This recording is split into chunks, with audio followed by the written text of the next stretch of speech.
நமக்கு ஒரு பிள்ளையோ பையனோ இருந்திருந்தா அவங்களுக்கும் இப்படி கல்யாணம் காட்சின்னு பண்ணும்போது நம்மளும் இப்படி போயிருக்கலாம்.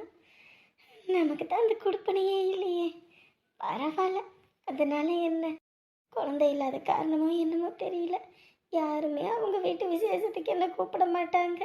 இப்போன்னு இல்லை, எப்பயுமே யாரும் கூப்பிட்டது கிடையாது. கூப்பிட்டாலும் பிள்ளை இல்லாதவனும் ஒதுக்கி தான் வைப்பாங்க. இந்த தடவை தான் நம்மளையும் கூப்பிட்ருக்காங்களே, இருந்துட்டு போவோம், இந்த விசேஷத்தை முடிச்சுட்டு போவோன்னு பார்த்தேன். அதுக்கு கூட நம்மளை ஒதுக்கிட்டு தான் போகிறாங்க. பரவாயில்ல. அதனால என்ன, பிள்ளைங்க நல்லா இருந்தால் போதும். நமக்கு அதுதான் கொடுப்பணும் போது என்ன பண்ண முடியும்? சரி, அங்கே போனால் பேரனோடையாவது போய் விளையாடலாம். சரி, அங்கேயாவது போவோம். இந்த பையன் எங்கிட்ட போனானே தெரிய மாட்டேங்குது. வீடே தங்க மாட்டேங்கிறேன். வீட்டில் இருக்கவே அம்பட்டு கஷ்டமா இருக்கு. அந்த மனுஷனும் இல்லை, இவனும் இல்லாம ஒத்தையில நான் கிடக்கிறதா இருக்கு. எம்மாடி. சொல்லுங்கக்கா. எம்மா, என் பையன் எதுவும் பாத்தியா? இல்லம்மா, ராத்திரி வீட்டுக்கு வரல, அதான் சரி எதுவும் பாத்தியான்னு கேக்குறான். தெரியலக்கா, எங்க போனானே நானும் பாக்கலீங்களே. எப்படி இங்கதான் உட்கார்ந்துருப்பான் அந்த கடையில, அதான் பார்த்தேன். இல்லக்கா, இங்கதான் எதுவும் இல்ல. எங்கிட்டு போறானே தெரிய மாட்டேங்குது. அப்ப இல்லாத புள்ள எப்படிதான் வளர போறானோ தெரியல. அந்த மனுஷன் சொல்லிக்கிட்டே இருந்தா அப்படி, நான் இருக்கும்போது உனக்கு யாருமே தெரியாதுடி, நான் போனதுக்கு அப்புறம் தான் யாருமே என்னன்னு தெரியும், நீ அப்போ ரொம்ப வருத்தப்படுவ பாருங்க. மூச்சுக்கு 300 தடவை சொல்லிக்கிட்டே இருப்பாரு. அப்ப அந்த வார்த்தையோட அர்த்தம் புரியல, ஆனா இன்னைக்கு தான் தெரியுது. பெத்த தாயும் ஒத்தையில கிடப்பாளே, நம்ம நேரங்களமா வீட்டுக்கு போவோம், எதுவும் இல்லாத பொருளை வாங்கி கொடுப்போம், வைப்போம், ஏதாவது இருக்கு. ஐயோ ஆண்டவனே, இவனை நினைச்சே நான் போய் சேர்ந்துருவேன் போல இருக்கு. அந்த மனுஷன் இருந்தா எனக்கு எந்த கவலையும் இல்லை. கவலையிலேயே என்னை விட மாட்டாரு.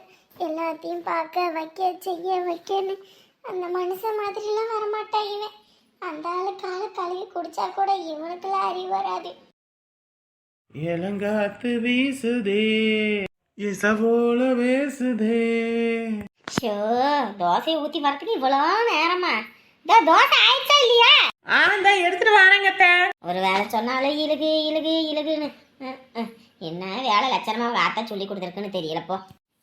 தோசை வை, இதை சொல்றதுக்கு உனக்கு இவ்வளோ நேரம்? பாவம் மாமியாரு ஆஸ்பத்திரியில் வேற காலையில் சோறு திங்க வேணாம், டிஃபன் ஐட்டம் ஏதாவது சாப்பிடுங்கன்னு சொன்னாங்கன்றதுக்காக இதுக்கு தோசை ஊற்றி கொடுத்தா திமுறை பார்த்தியா?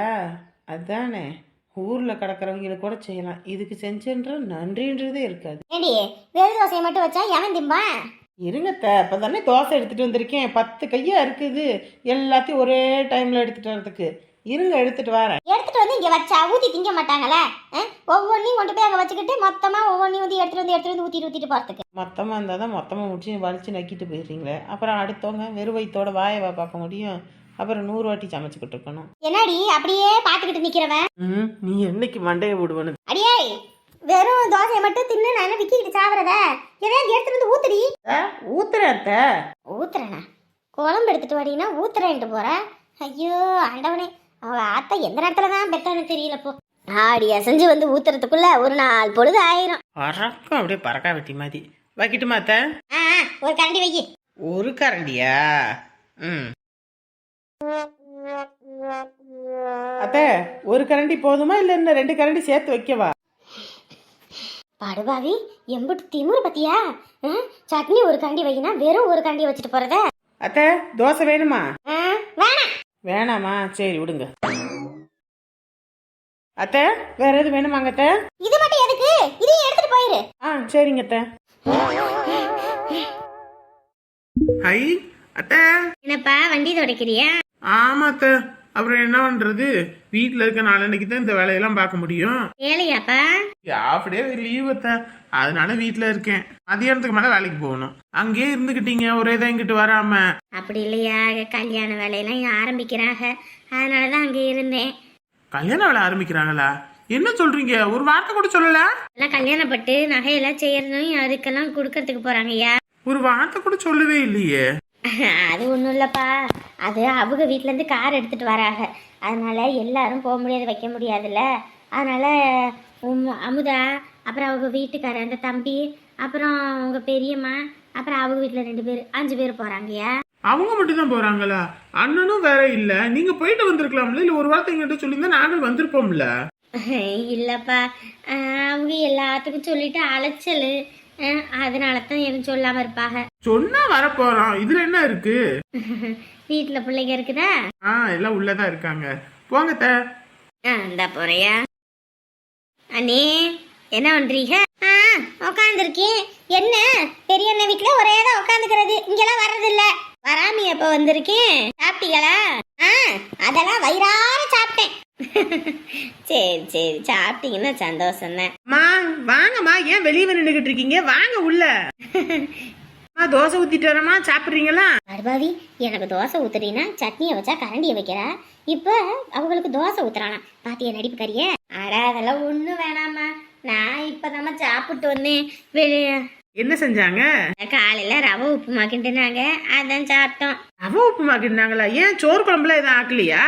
இல்லம்மா, எல்லாரும் இன்னைக்கு கல்யாணம் பட்டு எடுக்க போறாங்க, அதனாலதான் சரின்னு அவங்க அதை மட்டும் செஞ்சுட்டு போனாங்க. ஏன்னா மற்றதெல்லாம் சமைச்சிக்கிட்டு இருந்தா நேரம் ஆகி போயிடும், அதான் நல்ல நேரத்தில் போகணும்னு. கல்யாணம் பட்டு எடுக்க போறாங்க. ஏன் உங்களை கூப்பிடலையா? ஒரே ஒரு நாத்தனாரு என்னை கூப்பிடதான் செஞ்சாங்க, நான் தான் வரலன்ட்டேன். நமக்கு இந்த வண்டியில எல்லாம் அலைஞ்சு கிழிஞ்செல்லாம் முடியாது, அதுதான். அதுவும் காலையில போய் துணி எடுக்க போனா அதுக்கே ஒரு நாள் பொழுது ஆகி போயிடும், அது வரத்துக்குள்ள மணி ஆகி போயிடும். அதனாலதான் நீங்க போயிட்டு வாங்கன்ட்டு விட்டுட்டேன். அம்மா உட்காருங்கம்மா, நான் தோசை ஊத்துறேன். ரவை உப்புமா சாப்பிட்டு என்ன வயிறு நிறைய போகுது? அதெல்லாம் ஒன்றும் வேணாம்மா, எனக்கு சாப்பிட்டதே நெஞ்சுக்குள்ளேயே கிடக்குது. தேவைன்னா நானே கேட்டு வாங்கி சாப்பிடுவேன். என் பேராண்டியை பார்க்கணும்னு தோணுச்சு, அதான் ஓடி வந்துட்டேன். அம்பிட்டு குட்டியே, என்ன பண்றீங்க? என்ன பார்க்குறீங்க? பார்க்க வந்துறீங்கன்னு பார்க்குறீங்களா? என்னடி தங்க, ஒரு சமத்த பிள்ளையா இது. அவளை எப்படி இவளை கூப்பிட்டுருக்க மாட்டாளுங்க, இவன் அப்படியே நடிச்சிருவா. ஏன் அண்ணி, உங்களை நெசமா கூப்பிட்டாங்களா இல்லை கூப்பிடலையா? என்னைய கூப்பிடாம எதுக்கு இருக்க போறாங்க? கூப்பிடதான் செஞ்சாங்க, நான் தான் போகல. இவன் அந்த வீட்டுக்கு போய் முறவாச பண்ணுவா, ஆனா ஒரு தடவை கூட ஒரு விசேஷத்துக்கு கூப்பிட்டது கிடையாது. இந்த முதல்ல ஒரு கல்யாணத்துக்கு இப்படித்தா துணி எடுக்க போனாலுங்க, அங்க போனாலும் இங்க போனாலுங்க. இந்த இவ போய் அவங்க வீட்டுல புழுக்காவளை பார்த்துக்கிட்டு தெரிஞ்சா சந்தி சிரிச்சு ஒரு வார்த்தை கூட கூப்பிடலையே. அதுக்கப்புறம் அந்த கல்யாணம் என்ன நல்லாவா நடந்துச்சு? அவ லட்சணம் போலதான் நடக்கும். என்னத்த பேசுறீங்க? அவ நல்ல எண்ணம் இருக்குண்டி, நல்ல நல்லைன்னா அப்புறம் அப்படித்தான். ஏன் நம்ம கல்யாணத்துக்குலாம் தான் எல்லாத்தையும் கூப்பிட்டோம், அவ வீட்டு கல்யாணத்துக்கு யாரையாவது கூப்பிடுறா? சரியான கஞ்சக்காரி ஆக்கிற சோறு அவளுகளுக்கே பத்தாது. சரிங்க அத்த, கம்முன்னு இருங்க. அம்மா உங்களுக்கு டீ காஃபி எதுவும் வைக்கவா? ஐயோ அதெல்லாம் ஒன்றும் வேணாத்தா, நீ கம்முன்னு இரு. எதப்பா அதை செய்கிறேன் இதை செய்கிறேன், அப்படியே ராணியை பார்த்தா ஒன்றை பார்க்க வேணாம், ஒன்றை பார்த்தா ராணியை பார்க்க வேணாம். போ, 2 பிள்ளைங்களும் நல்லா அமைஞ்சிருக்குதுங்க நம்ம வீட்டுக்கு மருமவளா. சரி இருங்க, ஜூஸ் போட்டு எடுத்துட்டு வரேன். சரி, அதை போட்டு எடுத்துட்டு வா. ஏன் நீ அந்த வீட்டுக்கு அந்த பையன் வரதும் போறதுமா இருக்கானாமல கேள்விப்பட்டேன். எந்த பையன்? அதான் இப்ப பாத்துருக்காளே அந்த உமாவுடைய மாப்பிள்ள. யார் உங்ககிட்ட சொன்னா?